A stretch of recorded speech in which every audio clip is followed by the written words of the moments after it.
Punjabi radio USA ਸੁਣ ਰਹੇ ਸਾਰੇ ਹੀ ਸਰੋਤਿਆਂ ਨੂੰ ਮੇਰੇ ਜਗਮੋਹਨ ਸਿੰਘ ਵੱਲੋਂ ਪਿਆਰ ਭਰੀ ਸਤਿ ਸ਼੍ਰੀ ਅਕਾਲ। ਅੱਜ 6 ਜੁਲਾਈ ਦਿਨ ਬੁੱਧਵਾਰ ਪ੍ਰੋਗਰਾਮ ਲੈ ਕੇ ਹਾਜ਼ਰ ਹਾਂ ਅਪਡੇਟ ਅਮਰੀਕਾ, ਜਿਸ ਦੇ ਵਿੱਚ ਤੁਹਾਨੂੰ ਵਰਲਡ ਦੀਆਂ ਨਿਊਜ਼, ਅਮਰੀਕਾ ਦੀਆਂ ਨਿਊਜ਼, ਮੌਸਮ ਦੇ ਬਾਰੇ ਜਾਣਕਾਰੀ, ਇਕਨੋਮੀ ਦੀ ਜਾਣਕਾਰੀ, ਵੱਖ-ਵੱਖ ਕੰਟਰੀ ਦੇ ਹਿਸਾਬ ਦੇ ਨਾਲ ਕਰੰਸੀ ਐਕਸਚੇਂਜ ਰੇਟ ਅਤੇ ਸੋਨੇ ਤੇ ਚਾਂਦੀ ਦੇ ਭਾਅ ਦੱਸਾਂਗੇ। ਖਬਰਾਂ ਦੀ ਸ਼ੁਰੂਆਤ ਕਰਨ ਤੋਂ ਪਹਿਲਾਂ ਅਸੀਂ ਧੰਨਵਾਦ ਕਰਦੇ ਹਾਂ ਆਪਣੇ ਸਪਾਂਸਰਸ ਦਾ, ਜਿਨ੍ਹਾਂ ਨੇ ਅੱਜ ਦੇ ਇਸ ਪ੍ਰੋਗਰਾਮ ਦੇ ਵਿੱਚ ਸਹਿਯੋਗ ਪਾਇਆ। ਅੱਜ ਦੀਆਂ ਖਬਰਾਂ ਦੇ ਬੁਲੇਟਿਨ ਦੇ ਸਪਾਂਸਰਸ ਹਨ ਖਾਲਸਾ ਇੰਸ਼ੋਰੈਂਸ ਏਜੰਸੀ ਵਾਲੇ ਸੈਨ ਹੋਜ਼ੇ ਤੋਂ, ਜੋ ਕਿ ਹਰ ਪ੍ਰਕਾਰ ਦੀ ਇੰਸ਼ੋਰੈਂਸ ਕਰਦੇ ਹਨ ਅਤੇ ਕਿਸੇ ਵੀ ਤਰ੍ਹਾਂ ਦੀ ਇੰਸ਼ੋਰੈਂਸ ਦੀ ਜਾਣਕਾਰੀ ਦੇ ਲਈ ਤੁਸੀਂ ਇਹਨਾਂ ਨੂੰ ਕਾਲ ਕਰ ਸਕਦੇ ਹੋ 408-272-2500 ਤੇ। ਇਸ ਦੇ ਨਾਲ ਸੰਤੋਖ ਸਿੰਘ ਬਾਸੀ, ਪਰਮਜੀਤ ਕੌਰ ਜੀ ਬਾਸੀ ਫਰੀਮੌਂਟ ਤੋਂ, ਮਨਜੀਤ ਸਿੰਘ ਨਰਿੰਦਰ ਕੌਰ ਕਲਾਰ ਜੀ ਕਲੋਵਿਸ ਤੋਂ ਅਤੇ ਗਿਆਨ ਸਿੰਘ ਨਾਗਰਾ ਜੀ ਸੈਨ ਹੋਜ਼ੇ ਤੋਂ। ਜੇਕਰ ਤੁਸੀਂ ਵੀ ਇਸ ਪ੍ਰੋਗਰਾਮ ਨੂੰ ਜਾਂ ਪੰਜਾਬੀ ਰੇਡੀਓ USA ਦੇ ਕਿਸੇ ਵੀ ਹੋਰ ਪ੍ਰੋਗਰਾਮ ਨੂੰ ਸਪਾਂਸਰ ਕਰਨਾ ਚਾਹੁੰਦੇ ਹੋ ਤਾਂ ਤੁਸੀਂ ਕਾਲ ਕਰ ਸਕਦੇ ਹੋ 408-722-7698 ਤੇ, ਜਾਂ ਫਿਰ ਸਾਨੂੰ ਈਮੇਲ ਕਰ ਸਕਦੇ ਹੋ ਸਾਡੇ ਈਮੇਲ ਐਡਰੈਸ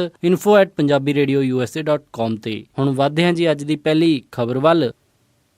ਕੱਲ੍ਹ FBI ਡਾਇਰੈਕਟਰ ਜੇਮਸ ਕੋਮੀ ਦੇ ਆਏ ਬਿਆਨ ਤੋਂ ਬਾਅਦ, ਜਿਸ ਦੇ ਵਿੱਚ ਉਹਨਾਂ ਨੇ ਰਿਕਮੈਂਡ ਕੀਤਾ ਸੀ ਕਿ ਉਹ ਡੈਮੋਕ੍ਰੈਟਿਕ ਪਾਰਟੀ ਦੀ ਰਾਸ਼ਟਰਪਤੀ ਦੀ ਉਮੀਦਵਾਰ ਹਿਲਰੀ ਕਲਿੰਟਨ ਦੇ ਖਿਲਾਫ ਈਮੇਲ ਸਰਵਰ ਵਾਲੇ ਮੁੱਦੇ ਨੂੰ ਲੈ ਕੇ ਕੋਈ ਵੀ ਚਾਰਜਸ ਨਹੀਂ ਲਾਉਣਗੇ। ਉਸ ਤੋਂ ਬਾਅਦ ਹੁਣ ਜਸਟਿਸ ਡਿਪਾਰਟਮੈਂਟ ਨੇ ਇਸ ਇਨਵੈਸਟੀਗੇਸ਼ਨ ਨੂੰ ਆਫੀਸ਼ੀਅਲੀ ਬੰਦ ਕਰ ਦਿੱਤਾ ਹੈ। ਅਟਾਰਨੀ ਜਨਰਲ ਲੋਰੇਟਾ ਲਿੰਚ ਨੇ ਬੁੱਧਵਾਰ ਨੂੰ ਅਨਾਉਂਸ ਕਰਦੇ ਹੋਏ ਕਿਹਾ ਕਿ ਹਿਲਰੀ ਕਲਿੰਟਨ ਦੇ ਖਿਲਾਫ ਇਹ ਮਾਮਲਾ ਹੁਣ ਬੰਦ ਕਰ ਦਿੱਤਾ ਗਿਆ ਹੈ। ਲੋਰੇਟਾ ਲਿੰਚ ਨੇ ਇਸ ਦੇ ਉੱਤੇ ਬੋਲਦੇ ਹੋਏ ਕਿਹਾ ਕਿ ਉਹਨਾਂ ਨੇ FBI ਇਨਵੈਸਟੀਗੇਸ਼ਨ ਦੇ ਮਾਮਲੇ ਦੇ ਉੱਤੇ FBI ਡਾਇਰੈਕਟਰ ਜੇਮਸ ਕੋਮੇ ਦੇ ਨਾਲ ਗੱਲਬਾਤ ਕੀਤੀ ਅਤੇ ਇਸ ਤੋਂ ਬਾਅਦ ਉਹਨਾਂ ਨੇ ਇਹ ਫੈਸਲਾ ਲਿਆ ਕਿ ਇਸ ਜਾਂਚ ਨੂੰ ਹੁਣ ਅੱਗੇ ਨਾ ਵਧਾਇਆ ਜਾਵੇ ਅਤੇ ਫਾਰਮਲੀ ਹੁਣ ਇਸ ਨੂੰ ਬੰਦ ਕਰ ਦਿੱਤਾ ਜਾਵੇ। ਹਾਲਾਂਕਿ ਇਸ ਫੈਸਲੇ ਦਾ ਰਿਪਬਲਿਕਨ ਪਾਰਟੀ ਵੱਲੋਂ ਕਾਫੀ ਵਿਰੋਧ ਕੀਤਾ ਜਾ ਰਿਹਾ ਹੈ। ਰਾਸ਼ਟਰਪਤੀ ਬਰਾਕ ਓਬਾਮਾ ਨੇ ਕਿਹਾ ਹੈ ਕਿ ਅਫਗਾਨਿਸਤਾਨ ਦੇ ਵਿੱਚ ਹਾਲਾਤ ਦੇਖਦੇ ਹੋਏ ਉੱਥੇ ਮਿਲਟਰੀ ਟਰੂਪਸ ਦੀ ਸੰਖਿਆ 8400 ਹੀ ਰੱਖੀ ਜਾਵੇਗੀ। ਰਾਸ਼ਟਰਪਤੀ ਬਰਾਕ ਓਬਾਮਾ ਨੇ ਪਹਿਲਾਂ ਇਹ ਕਿਹਾ ਸੀ ਕਿ ਈਅਰ ਐਂਡ ਤੱਕ ਅਫਗਾਨਿਸਤਾਨ ਦੇ ਵਿੱਚ ਮਿਲਟਰੀ ਟਰੂਪਸ ਦੀ ਸੰਖਿਆ ਘਟਾ ਕੇ 5500 ਕਰ ਦਿੱਤੀ ਜਾਵੇਗੀ। ਪਰ ਹੁਣ ਰਾਸ਼ਟਰਪਤੀ ਬਰਾਕ ਓਬਾਮਾ ਨੇ ਇੱਕ ਨਵੀਂ ਘੋਸ਼ਣਾ ਕਰਦੇ ਹੋਏ ਕਿਹਾ ਕਿ ਅਫਗਾਨਿਸਤਾਨ ਦੇ ਵਿੱਚ ਮਿਲਟਰੀ ਟਰੂਪਸ ਦੀ ਸੰਖਿਆ ਨਹੀਂ ਘਟਾਈ ਜਾਵੇਗੀ ਅਤੇ ਉੱਥੇ ਟ੍ਰੇਨਿੰਗ ਅਤੇ ਅਫਗਾਨ ਪੁਲਿਸ ਨੂੰ ਐਡਵਾਈਜ਼ਿੰਗ ਦੇਣ ਦਾ ਜ਼ਿੰਮਾ ਇਹਨਾਂ ਮਿਲਟਰੀ ਟਰੂਪਸ ਦੇ ਉੱਤੇ ਰਹੇਗਾ। ਰਾਸ਼ਟਰਪਤੀ ਬਰਾਕ ਓਬਾਮਾ ਜਦੋਂ 2009 ਦੇ ਵਿੱਚ ਆਫਿਸ ਦੇ ਵਿੱਚ ਆਏ ਸਨ ਤਾਂ ਉਹਨਾਂ ਨੇ US ਦੀ ਜੰਗ ਇਰਾਕ ਅਤੇ ਅਫਗਾਨਿਸਤਾਨ ਦੇ ਵਿੱਚ ਖਤਮ ਕਰਨ ਦੀ ਸਹੁੰ ਚੁੱਕੀ ਸੀ, ਪਰ ਉਹਨਾਂ ਨੇ ਕਿਹਾ ਕਿ ਸੁਰੱਖਿਆ ਕਾਰਨਾਂ ਨੂੰ ਦੇਖਦੇ ਹੋਏ ਹਜੇ ਵੀ ਉੱਥੇ ਮਿਲਟਰੀ ਟਰੂਪਸ ਨੂੰ ਮੌਜੂਦ ਰੱਖਣਾ ਜ਼ਰੂਰੀ ਹੈ। ਉਹਨਾਂ ਨੇ ਕਿਹਾ ਕਿ ਤਾਲਿਬਾਨ ਹਜੇ ਵੀ ਇੱਕ ਥ੍ਰੈਟ ਬਣਿਆ ਹੋਇਆ ਹੈ ਅਤੇ ਕਈ ਜਗ੍ਹਾ ਦੇ ਉੱਤੇ ਉਹਨਾਂ ਨੇ ਗਰਾਊਂਡ ਲੈਵਲ ਦੇ ਉੱਤੇ ਵਾਪਸ ਜਗ੍ਹਾ ਬਣਾ ਲਈ ਹੈ। ਵਾਲ ਸਟਰੀਟ ਦੇ ਫਾਰਮਰ ਐਗਜ਼ੀਕਿਊਟਿਵ ਐਂਡਰੀ ਕੈਸਪਰਸਨ ਨੂੰ ਅੱਜ $38 ਮਿਲੀਅਨ ਦੇ ਇੱਕ ਫਰਾਡ ਦੇ ਵਿੱਚ ਦੋਸ਼ੀ ਪਾਇਆ ਗਿਆ ਹੈ। ਐਂਡਰਿਊ ਕੈਸਪਰਸਨ ਨੇ ਜੂਏ ਦੀ ਲੱਤ ਕਰਕੇ ਇਹ ਘਪਲਾ ਕੀਤਾ ਸੀ। ਐਂਡਰਿਊ ਕੈਸਪਰਸਨ ਇੱਕ ਇਨਵੈਸਟਮੈਂਟ ਫਰਮ ਪੌਲ ਟੌਬਮੈਨ ਦੇ ਵਿੱਚ ਕੰਮ ਕਰਦਾ ਸੀ ਅਤੇ ਮਾਰਚ ਦੇ ਵਿੱਚ ਉਸ ਦੀ ਗ੍ਰਿਫਤਾਰੀ ਹੋਈ ਸੀ। ਕੈਸਪਰਸਨ, ਜੋ ਕਿ ਪ੍ਰਿੰਸਟਨ ਯੂਨੀਵਰਸਿਟੀ ਅਤੇ ਹਾਰਵਰਡ ਲਾ ਸਕੂਲ ਦਾ ਗ੍ਰੈਜੂਏਟ ਹੈ, ਉਸਨੇ ਕੋਰਟ ਦੇ ਵਿੱਚ ਅੱਜ ਇਹ ਮੰਨ ਲਿਆ ਕਿ ਉਸਨੇ ਕਈ ਲੋਕਾਂ ਦੇ ਨਾਲ ਧੋਖਾਧੜੀ ਕੀਤੀ ਹੈ, ਜਿਸ ਦੇ ਵਿੱਚ ਜ਼ਿਆਦਾਤਰ ਉਸਦੇ ਰਿਸ਼ਤੇਦਾਰ ਅਤੇ ਦੋਸਤ ਹਨ। ਉਸਨੇ ਇਸ ਨੂੰ ਇੱਕ ਸਿੰਪਲ ਫਰਾਡ ਦੱਸਿਆ। ਉਸਨੇ ਕਿਹਾ ਕਿ ਜੂਏ ਦੀ ਲੱਤ ਕਰਕੇ ਉਹ ਲੋਕਾਂ ਦੇ ਪੈਸੇ ਦੇ ਨਾਲ ਘਪਲਾ ਕਰਨ ਲੱਗ ਗਿਆ। ਅਦਾਲਤ ਨੇ ਉਸ ਨੂੰ $45 ਮਿਲੀਅਨ ਹਰਜਾਨੇ ਵਜੋਂ ਜਮ੍ਹਾਂ ਕਰਵਾਉਣ ਦੇ ਲਈ ਕਿਹਾ ਹੈ, ਪਰ ਉਸਦੇ ਵਕੀਲ ਪੌਲ ਸ਼ੈਟਮੈਨ ਨੇ ਦੱਸਿਆ ਕਿ ਉਹ ਇੰਨੀ ਰਕਮ ਹੁਣ ਅਫੋਰਡ ਨਹੀਂ ਕਰ ਸਕਦਾ। ਉਸ ਨੂੰ 2 ਨਵੰਬਰ ਤੋਂ ਜੇਲ੍ਹ ਦੇ ਵਿੱਚ ਭੇਜਿਆ ਜਾਵੇਗਾ। ਅਦਾਲਤ ਦੇ ਵਿੱਚ ਦੋਸ਼ੀ ਪਾਏ ਜਾਣ ਤੋਂ ਬਾਅਦ ਉਸਨੇ ਸ਼ਰਮਿੰਦਾ ਹੁੰਦੇ ਹੋਏ ਆਪਣੇ ਦੋਸਤ ਮਿੱਤਰਾਂ ਤੋਂ ਅਤੇ ਰਿਸ਼ਤੇਦਾਰਾਂ ਤੋਂ ਮਾਫੀ ਮੰਗੀ ਹੈ ਅਤੇ ਉਹਨਾਂ ਨੇ ਕਿਹਾ ਕਿ ਮੈਂ ਆਪਣੇ ਕੀਤੇ ਕੰਮਾਂ ਦੇ ਉੱਤੇ ਬਹੁਤ ਸ਼ਰਮਿੰਦਾ ਹਾਂ। US ਜਸਟਿਸ ਡਿਪਾਰਟਮੈਂਟ ਨੇ ਬੁੱਧਵਾਰ ਨੂੰ ਅਨਾਉਂਸ ਕਰਦੇ ਹੋਏ ਕਿਹਾ ਕਿ ਉਹ ਲੂਜ਼ੀਆਨਾ ਦੇ ਵਿੱਚ ਇੱਕ ਕਨਵੀਨੀਅੰਸ ਸਟੋਰ ਦੇ ਸਾਹਮਣੇ 2 ਵਾਈਟ ਪੁਲਿਸ ਅਫਸਰ ਦੁਆਰਾ ਮਾਰੇ ਗਏ ਇੱਕ ਕਾਲੇ ਵਿਅਕਤੀ ਦੀ ਘਟਨਾ ਦੇ ਵਿੱਚ ਜਾਂਚ ਕਰੇਗਾ।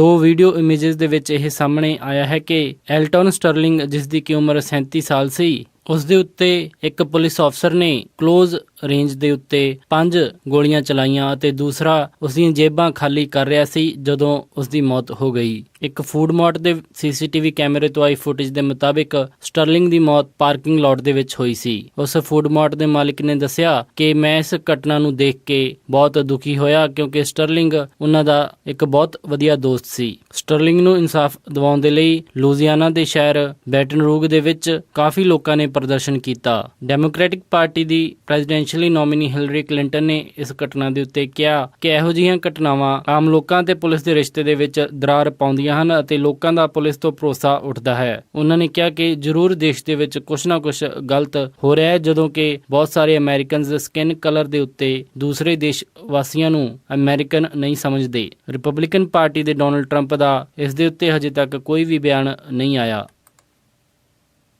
ਮਸ਼ਹੂਰ ਫੁੱਟਬਾਲਰ ਲਾਇਨਲ ਮੈਸੀ, ਜਿਨ੍ਹਾਂ ਨੇ ਕਿ ਹੁਣੇ ਅਰਜਨਟੀਨਾ ਦੀ ਨੈਸ਼ਨਲ ਟੀਮ ਤੋਂ ਸੰਨਿਆਸ ਲਿਆ ਹੈ ਅਤੇ ਜੋ ਸਪੇਨ ਦੀ ਲਾ ਲੀਗਾ ਲੀਗ ਦੇ ਵਿੱਚ ਬਾਰਸੀਲੋਨਾ ਟੀਮ ਵੱਲੋਂ ਖੇਡਦੇ ਹਨ, ਉਹਨਾਂ ਦੇ ਉੱਤੇ ਸਪੇਨ ਦੇ ਵਿੱਚ ਟੈਕਸ ਫਰਾਡ ਦੇ ਮਾਮਲੇ ਦੇ ਵਿੱਚ 21 ਮਹੀਨਿਆਂ ਦੀ ਸਜ਼ਾ ਸੁਣਾਈ ਗਈ ਹੈ। ਲਾਇਨਲ ਮੈਸੀ ਦੇ ਨਾਲ ਉਹਨਾਂ ਦੇ ਪਿਤਾ ਜਾਰਜ ਮੈਸੀ ਨੂੰ ਵੀ ਸਜ਼ਾ ਸੁਣਾਈ ਗਈ ਹੈ। ਉਹਨਾਂ ਦੇ ਉੱਤੇ 4.1 ਮਿਲੀਅਨ ਯੂਰੋ ਦੇ ਟੈਕਸ ਫਰਾਡ ਦਾ ਇਲਜ਼ਾਮ ਹੈ। ਉਹਨਾਂ ਨੇ ਇਹ ਟੈਕਸ ਫਰਾਡ 2007 ਅਤੇ 2009 ਦੇ ਵਿਚਕਾਰ ਕੀਤਾ ਸੀ। ਉਹਨਾਂ ਦੇ ਉੱਤੇ ਕਈ ਮਿਲੀਅਨ ਯੂਰੋ ਫਾਈਨ ਵੀ ਲਾਇਆ ਗਿਆ ਹੈ। ਹਾਲਾਂਕਿ ਦੋਨਾਂ ਦੇ ਵਿੱਚੋਂ ਕਿਸੇ ਨੂੰ ਵੀ ਜੇਲ੍ਹ ਨਹੀਂ ਜਾਣਾ ਪਵੇਗਾ, ਕਿਉਂਕਿ ਸਪੈਨਿਸ਼ ਸਿਸਟਮ ਦੇ ਅਨੁਸਾਰ 2 ਸਾਲ ਤੋਂ ਘੱਟ ਦੀ ਸਜ਼ਾ ਕੋਈ ਵੀ ਪ੍ਰੋਬੇਸ਼ਨ ਦੇ ਉੱਤੇ ਕੱਟ ਸਕਦਾ ਹੈ। ਇਸ ਪੂਰੇ ਮਾਮਲੇ ਦੇ ਵਿੱਚ ਮੈਸੀ ਦੇ ਉੱਤੇ 2 ਮਿਲੀਅਨ ਯੂਰੋ ਦਾ ਫਾਈਨ ਲਾਇਆ ਗਿਆ ਹੈ ਅਤੇ ਉਸ ਦੇ ਪਿਤਾ ਦੇ ਉੱਤੇ 1.5 ਮਿਲੀਅਨ ਯੂਰੋ ਦਾ ਫਾਈਨ ਲਾਇਆ ਗਿਆ ਹੈ। ਹਾਲਾਂਕਿ ਲਾਇਨਲ ਮੈਸੀ ਦੀ ਐਡਵੋਕੇਟ ਟੀਮ ਹੁਣ ਇਸ ਦੇ ਖਿਲਾਫ ਸਪੈਨਿਸ਼ ਸੁਪਰੀਮ ਕੋਰਟ ਦੇ ਵਿੱਚ ਅਪੀਲ ਕਰਨ ਦੀ ਤਿਆਰੀ ਕਰ ਰਹੀ ਹੈ।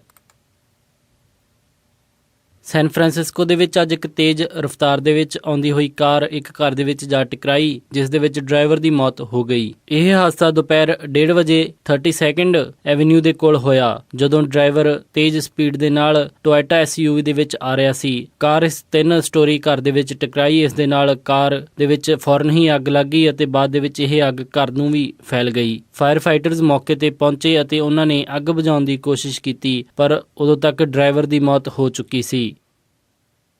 ਇਹ ਸਨ ਅੱਜ ਦੀਆਂ ਕੁਝ ਖਾਸ ਖਬਰਾਂ। ਹੁਣ ਵੱਧਦੇ ਹਾਂ ਜੀ ਮੌਸਮ ਦੀ ਜਾਣਕਾਰੀ ਦੇ ਵੱਲ। ਵੀਰਵਾਰ ਨੂੰ ਸੈਨ ਹੋਜ਼ੇ ਦੇ ਵਿੱਚ ਹਾਈ ਟੈਂਪਰੇਚਰ ਰਹੇਗਾ 77 ਡਿਗਰੀ ਅਤੇ ਲੋ ਟੈਂਪਰੇਚਰ 55 ਡਿਗਰੀ। ਸੈਨ ਫਰਾਂਸਿਸਕੋ ਦੇ ਵਿੱਚ 61 ਡਿਗਰੀ ਹਾਈ ਅਤੇ ਰਾਤ ਨੂੰ 53 ਡਿਗਰੀ ਲੋ। ਸੈਕਰਾਮੈਂਟੋ ਦੇ ਵਿੱਚ 85 ਡਿਗਰੀ ਹਾਈ ਅਤੇ ਰਾਤ ਨੂੰ 55 ਡਿਗਰੀ ਲੋ। ਯੂਬਾ ਸਿਟੀ ਦੇ ਵਿੱਚ 90 ਡਿਗਰੀ ਹਾਈ ਅਤੇ ਰਾਤ ਨੂੰ 57 ਡਿਗਰੀ ਲੋ। ਸਟਾਕਟਨ ਦੇ ਵਿੱਚ 84 ਡਿਗਰੀ ਹਾਈ ਅਤੇ ਰਾਤ ਨੂੰ 56 ਡਿਗਰੀ ਲੋ। ਟ੍ਰੇਸੀ ਦੇ ਵਿੱਚ 84 ਡਿਗਰੀ ਹਾਈ ਅਤੇ ਰਾਤ ਨੂੰ 58 ਡਿਗਰੀ ਲੋ। ਮੋਡੈਸਟੋ ਦੇ ਵਿੱਚ 90 ਡਿਗਰੀ ਹਾਈ ਅਤੇ ਰਾਤ ਨੂੰ 58 ਡਿਗਰੀ ਲੋ। ਫ੍ਰੈਜ਼ਨੋ ਦੇ ਵਿੱਚ 95 ਡਿਗਰੀ ਹਾਈ ਅਤੇ ਰਾਤ ਨੂੰ 61 ਡਿਗਰੀ ਲੋ। ਬੇਕਰਫੀਲਡ ਦੇ ਵਿੱਚ 97 ਡਿਗਰੀ ਹਾਈ ਅਤੇ ਰਾਤ ਨੂੰ 68 ਡਿਗਰੀ ਲੋ। ਲਾਸ ਐਂਜਲਸ ਦੇ ਵਿੱਚ 80 ਡਿਗਰੀ ਹਾਈ ਅਤੇ ਰਾਤ ਨੂੰ 62 ਡਿਗਰੀ ਲੋ। ਟਰਕੀ ਦੇ ਵਿੱਚ 78 ਡਿਗਰੀ ਹਾਈ ਅਤੇ ਰਾਤ ਨੂੰ 45 ਡਿਗਰੀ ਲੋ। ਸਾਊਥ ਲੇਕ ਟਾਹੋ ਦੇ ਵਿੱਚ 77 ਡਿਗਰੀ ਹਾਈ ਅਤੇ ਰਾਤ ਨੂੰ 44 ਡਿਗਰੀ ਲੋ। ਪੋਰਟਲੈਂਡ ਓਰੇਗਨ ਦੇ ਵਿੱਚ 72 ਡਿਗਰੀ ਹਾਈ ਅਤੇ ਰਾਤ ਨੂੰ 58 ਡਿਗਰੀ ਲੋ। ਇੱਥੇ ਮੀਂਹ ਪਵੇਗਾ। ਸੈਟਲ ਦੇ ਵਿੱਚ 67 ਡਿਗਰੀ ਹਾਈ ਅਤੇ ਰਾਤ ਨੂੰ 58 ਡਿਗਰੀ ਲੋ। ਇੱਥੇ ਵੀ ਮੀਂਹ ਪਵੇਗਾ। ਫਲੈਗਸਟੈਫ ਐਰੀਜ਼ੋਨਾ ਦੇ ਵਿੱਚ 81 ਡਿਗਰੀ ਹਾਈ ਅਤੇ ਰਾਤ ਨੂੰ 52 ਡਿਗਰੀ ਲੋ। ਸਾਲਟ ਲੇਕ ਸਿਟੀ ਯੂਟਾ ਦੇ ਵਿੱਚ 92 ਡਿਗਰੀ ਹਾਈ ਅਤੇ ਰਾਤ ਨੂੰ 69 ਡਿਗਰੀ ਲੋ। ਸ਼ਿਕਾਗੋ ਦੇ ਵਿੱਚ 88 ਡਿਗਰੀ ਹਾਈ ਅਤੇ ਰਾਤ ਨੂੰ 73 ਡਿਗਰੀ ਲੋ। ਨਿਊਯਾਰਕ ਦੇ ਵਿੱਚ 88 ਡਿਗਰੀ ਹਾਈ ਅਤੇ ਰਾਤ ਨੂੰ 75 ਡਿਗਰੀ ਲੋ। ਇੱਥੇ ਦਿਨ ਦੇ ਸਮੇਂ ਮੀਂਹ ਪੈਣ ਦੀ ਸੰਭਾਵਨਾ ਹੈ। ਕੈਨੇਡਾ ਟੋਰਾਂਟੋ ਦੇ ਵਿੱਚ 31 ਡਿਗਰੀ ਸੈਲਸੀਅਸ ਹਾਈ ਅਤੇ ਰਾਤ ਨੂੰ 17 ਡਿਗਰੀ ਸੈਲਸੀਅਸ ਲੋ। ਵਿਨੀਪੈਗ ਦੇ ਵਿੱਚ 24 ਡਿਗਰੀ ਸੈਲਸੀਅਸ ਹਾਈ ਅਤੇ ਰਾਤ ਨੂੰ 14 ਡਿਗਰੀ ਸੈਲਸੀਅਸ ਲੋ। ਕੈਲਗਰੀ ਦੇ ਵਿੱਚ 23 ਡਿਗਰੀ ਸੈਲਸੀਅਸ ਹਾਈ ਅਤੇ ਰਾਤ ਨੂੰ 12 ਡਿਗਰੀ ਸੈਲਸੀਅਸ ਲੋ। ਵੈਨਕੂਵਰ ਦੇ ਵਿੱਚ 18 ਡਿਗਰੀ ਸੈਲਸੀਅਸ ਹਾਈ ਅਤੇ ਰਾਤ ਨੂੰ 15 ਡਿਗਰੀ ਸੈਲਸੀਅਸ ਲੋ। ਅੰਮ੍ਰਿਤਸਰ ਦੇ ਵਿੱਚ 36 ਡਿਗਰੀ ਸੈਲਸੀਅਸ ਹਾਈ ਅਤੇ ਰਾਤ ਨੂੰ 28 ਡਿਗਰੀ ਸੈਲਸੀਅਸ ਲੋ। ਮੈਲਬਰਨ ਆਸਟ੍ਰੇਲੀਆ ਦੇ ਵਿੱਚ 12 ਡਿਗਰੀ ਸੈਲਸੀਅਸ ਹਾਈ ਅਤੇ ਰਾਤ ਨੂੰ 8 ਡਿਗਰੀ ਸੈਲਸੀਅਸ ਲੋ। ਲੰਡਨ ਦੇ ਵਿੱਚ 21 ਡਿਗਰੀ ਸੈਲਸੀਅਸ ਹਾਈ ਅਤੇ ਰਾਤ ਨੂੰ 14 ਡਿਗਰੀ ਸੈਲਸੀਅਸ ਲੋ। ਬਰਲਿਨ ਦੇ ਵਿੱਚ 22 ਡਿਗਰੀ ਸੈਲਸੀਅਸ ਹਾਈ ਅਤੇ ਰਾਤ ਨੂੰ 13 ਡਿਗਰੀ ਸੈਲਸੀਅਸ ਲੋ। ਅਤੇ ਫਰਾਂਸ ਪੈਰਿਸ ਦੇ ਵਿੱਚ 25 ਡਿਗਰੀ ਸੈਲਸੀਅਸ ਹਾਈ ਅਤੇ ਰਾਤ ਨੂੰ 14 ਡਿਗਰੀ ਸੈਲਸੀਅਸ ਲੋ ਰਹੇਗਾ ਜੀ। ਏਸੀ ਜੀ ਮੌਸਮ ਦੀ ਜਾਣਕਾਰੀ। ਹੁਣ ਵੱਧਦੇ ਹਾਂ ਜੀ ਸਟਾਕ ਮਾਰਕੀਟ ਦੀ ਇਨਫੋਰਮੇਸ਼ਨ ਵੱਲ। ਬੁੱਧਵਾਰ ਨੂੰ ਕਲੋਜ਼ਿੰਗ ਦੇ ਸਮੇਂ ਡਾਓ ਜੋਨਸ 78 ਅੰਕ ਵੱਧ ਕੇ 17,918.62 ਤੇ ਬੰਦ ਹੋਇਆ। ਨੈਸਡੈਕ 36 ਅੰਕ ਵੱਧ ਕੇ 4,859.16 ਤੇ ਬੰਦ ਹੋਇਆ। S&P 11 ਅੰਕ ਵੱਧ ਕੇ 2,099.73 ਤੇ ਬੰਦ ਹੋਇਆ ਅਤੇ ਵਿਲਸ਼ਰ 5151 ਅੰਕ ਵੱਧ ਕੇ 21,723.58 ਤੇ ਬੰਦ ਹੋਇਆ। ਸਭ ਤੋਂ ਮਸ਼ਹੂਰ ਸਟਾਕ ਨੈਟਫਲਿਕਸ ਕੰਪਨੀ ਦਾ ਰਿਹਾ, ਜਿਸ ਦੀ ਕੀਮਤ 94.59 ਰਹੀ। ਕਰੰਸੀ ਐਕਸਚੇਂਜ ਰੇਟ ਦੇ ਵਿੱਚ ਇੱਕ US ਡਾਲਰ ਦੀ ਕੀਮਤ ਰਹੀ 67.47 ਪੈਸੇ, ਇੱਕ ਕੈਨੇਡੀਅਨ ਡਾਲਰ ਦੀ ਕੀਮਤ ਰਹੀ 51.99 ਪੈਸੇ, ਇੱਕ ਬ੍ਰਿਟਿਸ਼ ਪਾਉਂਡ ਦੀ ਕੀਮਤ ਰਹੀ 87.33 ਪੈਸੇ, ਇੱਕ ਯੂਰੋ ਦੀ ਕੀਮਤ ਰਹੀ 74.82 ਪੈਸੇ, ਇੱਕ ਆਸਟ੍ਰੇਲੀਅਨ ਡਾਲਰ ਦੀ ਕੀਮਤ ਰਹੀ 50.58 ਪੈਸੇ, ਇੱਕ ਨਿਊਜ਼ੀਲੈਂਡ ਡਾਲਰ ਦੀ ਕੀਮਤ ਰਹੀ 48.12 ਪੈਸੇ, ਇੱਕ ਸਿੰਗਾਪੁਰ ਡਾਲਰ ਦੀ ਕੀਮਤ ਰਹੀ 49.98 ਪੈਸੇ, ਇੱਕ ਬਹਿਰੀਨੀ ਦਿਨਾਰ ਦੀ ਕੀਮਤ ਰਹੀ 178 ਰੁਪਏ 82 ਪੈਸੇ, ਇੱਕ ਕੁਵੈਤੀ ਦਿਨਾਰ ਦੀ ਕੀਮਤ ਰਹੀ 223 ਰੁਪਏ 49 ਪੈਸੇ। ਸੋਨੇ ਦਾ ਰੇਟ $1368.96 ਪਰ ਆਉਂਸ ਰਿਹਾ ਅਤੇ ਚਾਂਦੀ $20.16 ਪਰ ਆਉਂਸ ਰਹੀ। ਇਸੇ ਦੇ ਨਾਲ ਅੱਜ ਦਾ ਇਹ ਖਬਰਾਂ ਦਾ ਬੁਲੇਟਿਨ ਇੱਥੇ ਹੀ ਸਮਾਪਤ ਕਰਦੇ ਹਾਂ ਜੀ, ਇਜਾਜ਼ਤ ਦਿਓ। ਉਮੀਦ ਹੈ ਕਿ ਤੁਹਾਨੂੰ ਅੱਜ ਦਾ ਇਹ ਪ੍ਰੋਗਰਾਮ ਪਸੰਦ ਆਇਆ ਹੋਵੇਗਾ। ਕਿਸੇ ਵੀ ਤਰ੍ਹਾਂ ਦੇ ਫੀਡਬੈਕ ਦੇ ਲਈ ਸਾਨੂੰ ਕਾਲ ਕਰ ਸਕਦੇ ਹੋ 408 722 7698 ਤੇ, ਜਾਂ ਫਿਰ ਸਾਨੂੰ ਈਮੇਲ ਕਰ ਸਕਦੇ ਹੋ ਸਾਡੇ ਈਮੇਲ ਐਡਰੈਸ info@punjabiradiousa.com ਤੇ। ਇੱਕ ਵਾਰੀ ਫਿਰ ਸਾਰੇ ਹੀ ਸਪਾਂਸਰ ਦਾ ਬਹੁਤ ਬਹੁਤ ਧੰਨਵਾਦ। ਮਿਲਦੇ ਹਾਂ ਜੀ ਅਪਡੇਟ ਅਮਰੀਕਾ ਦੇ ਅਗਲੇ ਅੰਕ ਵਿੱਚ। ਤਦ ਤੱਕ ਲਈ ਸਾਰਿਆਂ ਨੂੰ ਪਿਆਰ ਅਤੇ ਸਤਿਕਾਰ ਭਰੀ ਸਤਿ ਸ਼੍ਰੀ ਅਕਾਲ। ਸੁਣਦੇ ਰਹੋ ਜੀ ਪੰਜਾਬੀ ਰੇਡੀਓ USA।